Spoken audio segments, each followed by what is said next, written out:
Hey, it's State of State. We got your Nittany Line update. It's a football discussion with Tom and Justin, so kick back and press play. With former Penn State and NFL defensive back Justin King, I'm Tom Hannafin. This is State of State. Please like, comment, subscribe, rate us, and turn on notifications. Follow us on social media at State of State Pod. Comment on our YouTube channel. And if you haven't done so already, you can become a member of our YouTube channel. For just 99 cents a month, you can get all upcoming episodes of State of State, plus our entire members-only playlist, ad-free, commercial-free. Hit the join button on our homepage or follow the link in the description of this podcast. State of State is a proud supporter of Blue White Outfitters. Blue White Outfitters was created as a retail shop meant to highlight the confidence, competitiveness, and fearlessness of the elite athletes found throughout the history of Penn State University. Check out their Lockdown U and Lawn Boys merchandise today. All sales from Blue White Outfitters directly benefit Penn State student athletes. Also, official State of State merchandise is available now. Support the show and grab State of State t-shirts, hoodies, hats, and more. Visit www.bluewhiteoutfitters.com today.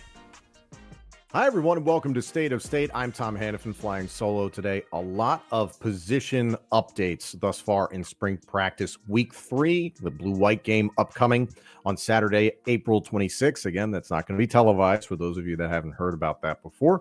The spring transfer portal window is going to open up on Wednesday the 16th and run through the 25th, the day before the blue-white game. So there's a lot happening right now, but there's some really good sound bites, clips, some information regarding a variety of different positions for Penn State football. This is going to be quarterback heavy today. Got to hear from quarterbacks coach Danny O'Brien earlier on in the week, head coach James Franklin as well weighing in on the subject. You heard about running backs, Nick Singleton and Kaytron Allen. You heard about linebacker depth. You heard about defensive tackle depth. There were a lot of subjects touched on, a lot of different positions that people are curious about. So I want to start off with some of the sound bites from quarterback coach Danny O'Brien.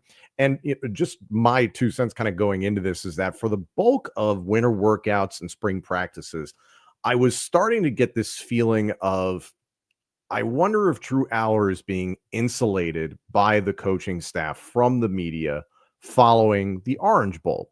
Obviously, that did not go the way that anybody wanted it to, Drew Allar especially. I think he'd be the first person to say that.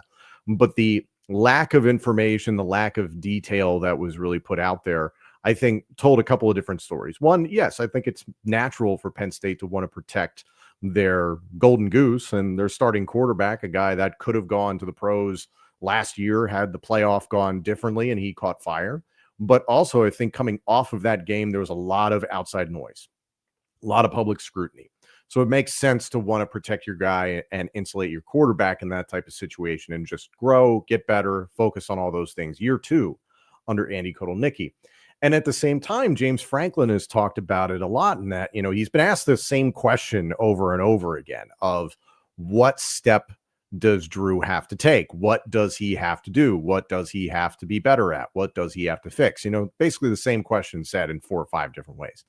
And he said essentially the same thing every single time. It's like, yeah, he just needs to take another step overall, period. And the confidence is there from this coaching staff that he will do that because James Franklin has said it himself and Danny O'Brien said it this past week that he's done that every year. So they have no reason to expect that he won't take another step in every area of his game in 2025. Danny O'Brien was quoted as saying, quote, Drew's going into his 3rd year as a starter. We talk about being the thermostat of the team, when to crank it up and when to take a deep breath. The only substitute for being in those big moments is being in them. And that's just gameplay, basically, is what Danny O'Brien is getting to. We've heard that comment before about being the thermostat and not the thermometer. And I think that points to a level of maturation for Drew Allar that we saw an inkling of last year, that he was more confident. He was more of a leader with his teammates. He was louder, I think, on the field in a good way. And you also saw the instances where he would get ticked off and get frustrated. And I think that's where the frustration has led to his issues on the field when his emotions do get the better of him. And I wouldn't categorize Drew Allar as this overly emotional player, but in the games where he has struggled, like any human being, when you have frustration pile on top of frustration, pile on top of frustration, inevitably you're going to lose focus. You're going to get ticked off.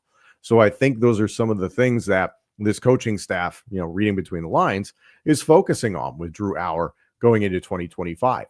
Danny O'Brien talked more about Allar, said, quote, he's got to learn how to channel that energy to bring guys up along with us, and knowing the times in the game when something's not right and being the eraser of the team, knowing when to pick and choose those spots. I thought that was a really interesting way to put it. How to channel that energy to bring guys up along with us. I've talked about this a bunch. I don't think Drew Allar needs to be the sole reason why Penn State contends for a national championship and or wins a national championship in 2025. But he has to be a big factor. And he has to be a bigger factor than he was last year. But the element of Drew Allar's game that I want to see more of, that Penn State fans absolutely want to see more of the USC game, less of the Notre Dame game. The USC game, granted, Tyler Warren had the game of his life, but Drew Allar was a big reason why Penn State made that comeback in Los Angeles. Timely plays, making plays with his legs, making plays in the pass, smart decisions, staying poised under pressure in that second half, having to come from behind and make sure things were moving in the right direction, getting the game into overtime, and then ultimately winning the game. Channeling that energy to bring guys up along with us. It's been talked about heavily. Obviously, the wide receiver room is still a work in progress. So now Drew Allar, as O'Brien mentioned, in his third year as a starter, it sounds like there's an expectation of, hey, you're good enough. You spent enough time in this system. You're prepared enough. You need to start elevating the people around you. Now, I think there's some people that might listen or see this and say, hey, you should have been doing that last year. Again, I continue to point towards his maturation. Year one as a starter, he was very conservative, very safe with the football.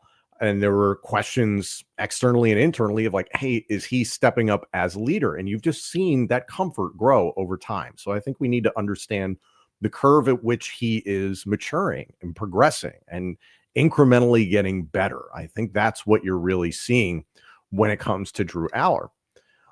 Talking about that Orange Bowl game, Danny O'Brien said, quote, whenever you come that close to your ultimate goal and fall short and watch back those one or two plays of, hey, if I did that differently, those are all learning moments. They're kids and they're human beings. Failing in such a big stage is humbling, but it's put a chip on their shoulder going into this offseason. We're that close. It's just about those little gains to get us over the hump. Completely agree with what Danny O'Brien has said, and that's very encouraging to hear that is the approach of there's a chip on their shoulder, not just the quarterbacks, but it sounds like across the board. Everybody that was on the team last year, or even if they're new, understanding like, hey, we were this close. We just need to do those little things to get us over in every aspect of our game. O'Brien went on to say about Drew Allar, he's just got to keep it simple. The play is the play. Rely on your muscle memory and trust your training. Talked about his experience with Trace McSorley, and I think that's such an integral part of what we're going to see in this 2025 season is you cannot overstate it enough, is that having Trace McSorley in the room, not as the official quarterbacks coach, and that was something that Danny O'Brien touched on. He was like, I don't really care about the title. He said, because of the title, it's not a thing where I talk and then Trace talks. He said, quote, we're in this thing together. Our job is to make those guys better. So anything he can add is great. Always wanting to know how he's learned things. I've known him prior to making this hire. It's been seamless. The guys love him. So, no surprises really in that. The camaraderie and the teamwork that you're hearing already between Danny O'Brien and Trace McSorley is fantastic. And again, I can't emphasize this enough, is that Drew Allar was fortunate to have Sean Clifford as that veteran to guide him, to show him, hey, here's what it takes to be a quarterback at the highest level in the Big Ten. And Drew Allar then taking that and amplifying it with his given abilities. Trace McSorley can be that veteran presence in the room without ever having to put on a set of shoulder pads or a helmet. He can just be there to be the guy who's like, hey, I've been there. And he can be that potentially calming presence, or at least that second set of eyes, or understand the things that nobody else understands what Drew Allar is going through. That's a huge part of this. The mental game for Drew Allar going into this season where people are saying, hey, you screwed up big time in the Orange Bowl, and now the expectation is to go win it all. Getting over that hump is enormous. Having Trace McSorley there to back him up is huge. So I am very excited to see where that goes in that relationship, because let's not forget there is a battle going on for backup quarterback. Drew also, some comments regarding Drew from James Franklin. I want to tie that up before I get to the backup quarterback. James Franklin kind of saying the same things this past week that he's been saying the entirety of spring practice, is that Drew's been good, progressed every single year, need him to continue to take a step this year in every area. I fully expect him to do it again. And then you could hear James Franklin, the way he spoke about this, is that he's like, yeah, I've already answered this question. And it sounds like he's going to continue to give the same boilerplate answer over and over and over again. So again, that's why I came to the conclusion before I even started recording this, or weeks ago, is that it's felt like the coaching staff was like, hey, we're going to take care of Drew. We're going to make sure that he is working on what he needs to work on, and we are getting ready for the 2025 season and putting it all in perspective. The backup quarterback situation. Now, this takes on a whole new complexion this year. Bo Perbula obviously entering the transfer portal. He's now expected to be the starter at Mizzou. So it appears the battle for QB2 is Jackson Smolik and Ethan Grunkemeyer. James Franklin spoke on this subject. Jackson Smolik, especially, is coming off an injury this past season, didn't get to contribute all that much, even in practice situations. Franklin said, quote, Smolik has done a heck of a job. We didn't know where he'd be after an injury. Smolik and Grunkemeyer are both doing really well. I think this is going to be a competition that's going to go on for a while. We have to continue to build on that. Franklin was asked directly when he expects a decision to be made, and he didn't really give an answer, just saying, I expect this to go on for a while. I think what that's code for is this quarterback number 2. You'll get a quarterback number 2 for this season, but really it sounds like at this point there's a possibility, there's a projection by the coaching staff is that this is not a battle that gets figured out in the next 6 months. It might be something that's figured out in the next 18 months. And I think that's a really interesting thing for Penn State fans to start wrapping their heads around. And granted, yes, we're basking in the Drew Allar era, and we are fortunate to have him. And I think there's a lot of Penn State fans that are going to realize what we had once Drew Allar is off to the National Football League. But in my mind, whomever is named the backup quarterback in August, September, whenever it is, I don't necessarily think that person is then automatically the starter in 2026. I would expect Smolik and Grunkemeyer. Again, we're going to keep an eye on this and see what you hear, guys talking about in terms of, Smolik and Grunk is ahead of him, that sort of thing. There's very well a chance this battle runs into August of 26. I think you might see that. Grunkemeyer has been described as the kind of fabulous blend between Bo Perbula's skill set as a runner and an athlete and Drew Allar's ability to throw the football. Now, Grunkemeyer is listed at, I believe, 6'2" and 210. Take a look here. Grunkemeyer, 6'2", 210. Jackson Smolik, 6'1", 213. So roughly same size athlete, that sort of situation. But I do think there's a very strong chance you see these guys battling for quite a while. Danny O'Brien weighed in on this, Smolik and Grunkemeyer, and he said, quote, they're both kind of where Drew was a year or two ago. Trace and I have talked to them about, hey, you may not be the guy right now, but that doesn't mean you can't find your spots to lead and be heard on the field, being a sponge around Drew Allar as well. So again, that's just good advice from a guy who has played Big Ten football, or Maryland. Were they in the Big Ten at that point? I can't remember. I believe they were in the Big Ten at that point, playing high-level college football, and then a brief stint in the NFL, time in the CFL for Danny O'Brien, and especially Trace McSorley, arguably the greatest Penn State quarterback ever, and having a substantial run in the National Football League with multiple franchises. I think a really interesting question that was asked of Danny O'Brien was about being the backup quarterback. And Danny O'Brien, I thought, put it perfectly. He said, quote, the hardest part of being a backup quarterback is you have to be ready to win the game. You might play no snaps. You might play one snap, and it's the most important snap. If a helmet falls off the first play, you've got to carry us the whole way be ready, limited reps leading up to it, be a mental junkie in terms of that mental preparation for the game. Like what Bo did last year on the road at Wisconsin. You never know when your moment is going to come.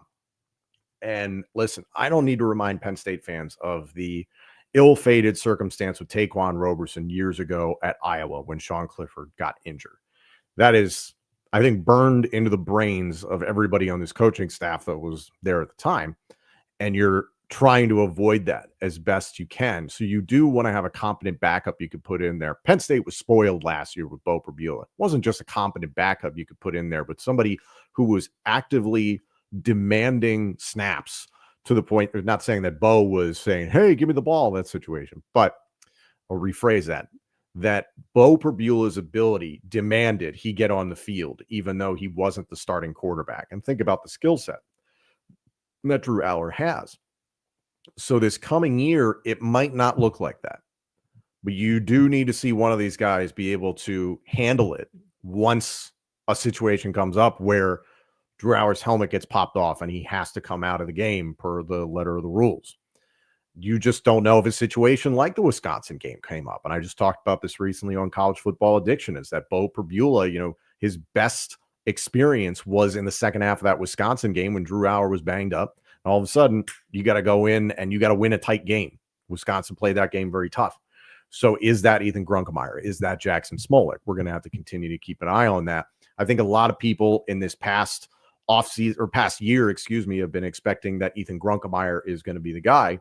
But hearing that Jackson Smolik, again, who was out due to injury for a good amount of that time, has come back from injury and is what sounds like neck and neck with Ethan Grunkemeyer, should be encouraging. I think there's a lot of people out there that are like, I don't love a quarterback battle. I'm with you. Completely understand that. And I hope a clear quarterback number 2 and eventually quarterback number 1 emerges in the next 6 to 18 months. Have to see that. But again, this is a great experience for them at this point in the year, in April, seeing that they're this close. We'll see what else that we learn from them, what else comes out in fall camp. Rounding out the quarterbacks, and again, no disrespect to Jack Lambert, just understanding where he is in the grand scheme of the quarterback room. But Beckham Kritza, his name was brought up. The explanation from Danny O'Brien in regards to Kritza said right now, Smolik and Grunkemeyer are getting the full version of the playbook, essentially. He said, quote, they're not getting a diluted version of the offense. Kritza has the scaled down version. It's drinking water through a fire hose. And again, this is a guy who literally just got on campus. So Kritza is an interesting long-term project for Penn State. And you have to see what they ultimately do with him and how long he could be at Penn State for that matter. But he's listed at 6'5", 200 pounds. So it is a situation where he could develop into a very special athlete. So just have to remain patient and see what happens there. I mentioned that running backs were a topic. And again, this is, it feels like a position that Penn State fans might take for granted. Understandably so. You know what you're getting in Nick Singleton and Kaytron Allen. James Franklin spoke about, however, new running backs coach Stan Drayton. And this was a big topic during the offseason. Jaywan Sider leaving the program after nearly a decade with the team, going to Notre Dame. There were a lot of concerns because, one, there were some people that were saying, okay, could he take recruits with him? Sure. But at the same time, the relationships that he has with the existing running back room and past running backs that are now in the National Football League have done some tremendous things can't be understated. So you lost a member of the family. James Franklin said about Stan Drayton, quote, he became the head coach at Temple. Before he became the head coach at Temple, he was considered the best running back coach in college football. He's done a nice job connecting with the room, which was a challenge. A lot of those guys are the same running backs coach for a long time. So again, stepping in immediately and trying to build relationships. But also Stan Drayton said it himself when we covered his introductory press conference a number of weeks ago. And he said, I'm looking for guys that love the game, and I'm looking for weaknesses in your game that we can turn into strengths. Okay. So to that point, James Franklin says, quote, Kaytron has really improved. He's never had an offseason since he's been here, alluding to some of the offseason injuries that Kaytron Allen has had. Said, quote, Kaytron has looked faster, more explosive. I think Stan has done a phenomenal job. His drills have been really intentional. Nick and Kaytron are both doing really well right now. The explosiveness and speed that Kaytron's playing with right now, they're going to be big for him. With Nick, it's a lot of the open field running, a little bit more creativity in his game, adding that element. Said about Nick, quote, he's extremely strong, explosive, fast, but we want to work on those open field runs so we can get more 80, 90-yard runs. Open field running, cutting back, hurdling, setting runs up, setting defenders up. Really, both of those guys, Nick and Kaytron, are working really hard to be more explosive in the running game, but also expanding their roles in the passing game. A lot to take away there. I think it would be safe to say that Nick Singleton was dubbed the far more explosive of the two tailbacks over the last few years. To hear that Kaytron has gotten time to be healthy and actually experience an offseason in terms of winter workouts, recovery, spring practices, install, all those sorts of things. And you're hearing the terms explosive and fast attached to his name. I mean, imagine a version of Kaytron Allen that isn't that much of a step behind a Nick Singleton. And imagine a world where Nick Singleton is able to do more in space, because the issue with him is at early points of contact, not just, stiff arms at the edge where he can get around and burst for 60 yards. But when he runs into traffic, what's he going to do? When he's between the tackles, what's he going to do? And granted, Nick had a very good year last year, but needs to be able to add that element to his game. And I'm very curious. Again, the wide receivers are a hole in this team right now, and then it just remains to be seen what that position group is going to look like once we get to the season. So hearing that Nick and Kaytron will have an expanded role in the passing game is encouraging. Nick, you expect it. Kaytron, it really hasn't happened very much in the past, sparingly at best. So if Kaytron takes a larger role in that, whomever wins the third running back job, do they take a larger role in that? Again, the passes don't necessarily have to go to a wide receiver this upcoming year. Danny O'Brien did talk about the wide receivers and the offense as a whole. He said, quote, the offense is still kind of a work in progress, which frankly is to be expected at this point in the year at spring practices. O'Brien said, quote, this phase of the year for any offense centers around doing the things you did well last year, building on those, limiting the other stuff, and then what can complement what you do really well. Went on to say, quote, all the returning wide receivers have taken steps. They're very hungry. He said Kyron Hudson and Devontae Ross have really flashed. They made the room better. Liam Clifford, Tysier Denmark, Anthony Ivy, and Kobe Howard were names that he all pointed out. Said Kobe Howard is doing really well, and he said they have a chip on their shoulder. Spoke very, very highly of Hudson and Ross, so they're fitting in and working hard. So you're sitting there, and again, I was saying this just last week, the names you're hearing versus the names you're not hearing. And ironically, the names that I hadn't been hearing very much of were Liam Clifford. I'd throw Anthony Ivy on that list. So you get two shout outs there. Two veteran guys, two guys who've been around the program for a while. Liam Clifford, you know what you're getting. I guess at this point, internally, they know what they're getting with Anthony Ivy. Caden Saunders has battled a lot of injuries. I can completely understand that. There's a name that's not popping up. But you continue to hear about Tysier Denmark. You continue to hear about Kobe Howard as a guy that's standing out. There's plenty of videos out there as well about Lyric Samuel and Matthew Otten, guys who are young players just getting acclimated to this program, having just stepped on campus. So there's young talent there. But again, you're in a situation where you believe in what Hudson and Ross can do, stepping in and potentially being your top two wide receivers, 1A, 1B, however that shakes out.